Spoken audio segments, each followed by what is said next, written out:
That's right. I'm here with Sneaky after his great Jinx game. Congratulations on your win. Now, I want to start off by talking about a couple of things that were changed recently. The Karma got changed and Ardent Sensor were changed. Lemon Nation used both of them. What are the pros for these? Karma's always been like a lane dominant champion. You just poke them out, throw lots of, ulted Qs at them, make sure they're taking tons of damage. And then I think the buffs were she gets reduced cooldown on a passive when she like hits people with their spells. So she's a better champion overall. I don't know if she's broken, but seems pretty good for our situation where we wanted to poke them out and just win lane that way. So a lot of people also want to know, obviously, about the shot calling for Cloud9 because High left, in the transition over to Meteos. Is Meteos still doing the brunt of the shot calling? And, how are you guys transitioning and working through that period? Yeah, we've kind of appointed him the shot caller. Like, we've had some struggles actually full on listening to him because we were kind of used to the old phase of where everyone would feed information to High, and then he would make the final decision, except Meteos would also be feeding information, so now we have to go to him rather than to High. So it's been a weird dynamic that we're getting used to, and it might take a few more weeks to get fully used to it. All right, well, you definitely made progress today. Incarnation also had a great game, so that's looking up for you guys. Good luck in the future, and we are going to send it back to the guys at the desk.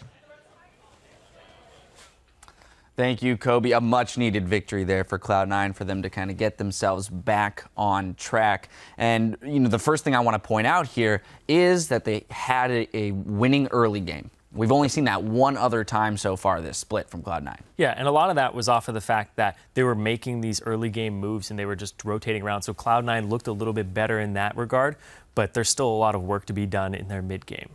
Yeah, so I do want to keep on the early game for a little bit because there are two things specifically I looked at. One was a dual lane. I actually just had Sneaky on follow on my computer down here because he's really, really good at League of Legends. So the Sneaky Lemon lane is really cool because they abused Alistar. Even though Alistar's an amazing champion, like TIP had 0 bans against him when they first picked it, ostensibly saying Alistar's the best champion in the game. Alistar does not do anything until he's level 2 or 3. So the first wave gets cleared, and CNA doesn't push it. They go, wait, minion for minion, minion for minion. And then as soon as the second wave shows up, they both walk forward and say, Alistar, you can't engage. We're 2v1ing you. And immediately, Nian and Alistar just run away, Dodo, the other guy, run away, have to hide for like 4 consecutive waves. And C9 never lets up. They're always playing the poke game. They're never getting engaged upon. And so the way they play the lane was super good, and they keep it up. The reason this works is because Meteos is completely holding down Porpoise. Even though he gets 3 buffed, Meteos is ahead in gold the entire time. He even steals camps away, and there's never any threat of a Nunu gank like working. And even though C9 are zoning them out, they're not pushing into the turret. They're not in flash pulverized headbutt range of like getting killed either. So the entire way they're playing this dual lane and building this huge advantage is played pretty much immaculately from 2 different spots in the map. Yeah, and the fact that you talked about the jungle there, C9, the games that they've lost so far, a lot of it had to do with jungle pressure in the lanes. When there's a Nunu on the enemy team, it's the first time that Cloud9 has to deal with a Nunu on the enemy team. It was actually a boon for them because they're like, oh, this Nunu's not going to show up and be like a Zac, a Zingy, or a Rek'Sai that shows up and crushes our bottom lane. Sneaky got a CS advantage. He was able to transition that. And this is something that I do want to go over and look at Team 8 for a second here.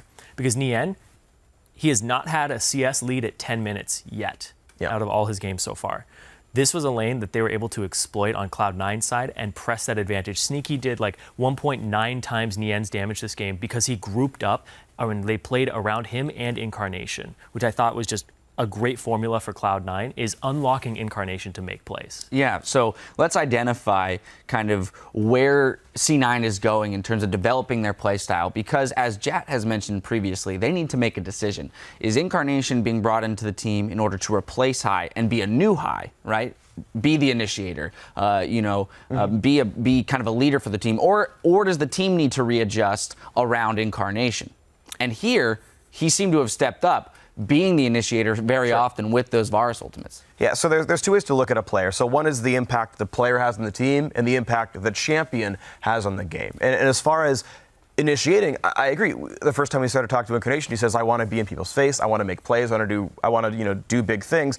And AP Kog is good, but he's not exactly that. I mean, sometimes it can be, but him playing something a bit more engaged focused like a Varus, and if he wants to start playing the Dianas or the Victors of the world where you're kind of in the thick of things, that seems to be sort of a good place for him to be. And the fact that Incarnation is getting better every single day. He faced up against Slushy, who was pretty much like the best force of teammate all last split, and actually is like a well-respected mid laner. And we have Incarnation winning lane against him. Like, okay, cool. You won a lane that's supposed to be pretty close against a good player. Finally, Incarnation's starting to do good things. This is all, you know, a bunch of good signs for C9. Yeah, the Emperor's Divide was really heartbreaking there, where it didn't push him back. I was like, what could have happened in that universe where it actually hit?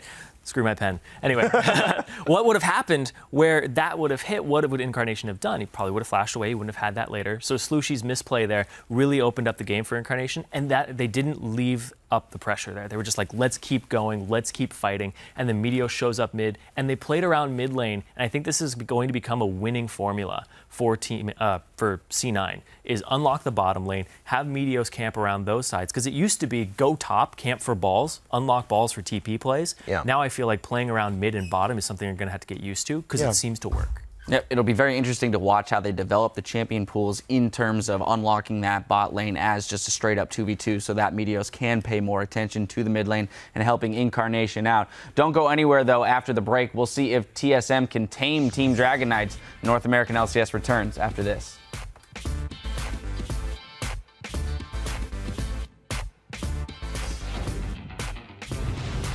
You'd get like 50,000. Stream on stage. Stream on stage. Got a 420 nation from They're on Baron right now. Go check it.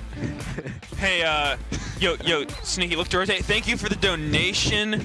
May save his life. He's got just about 10 HP. And the absolute zero zones out the fight just enough, but he stays in range for the piercing arrow. Yo, Azir jumped in. Kill Azir. I'm helping Sneaky. Fizz in the back. I'm helping. We got Fizz. Push mid.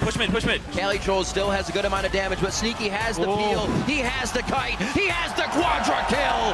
Cloud9 take down teammate.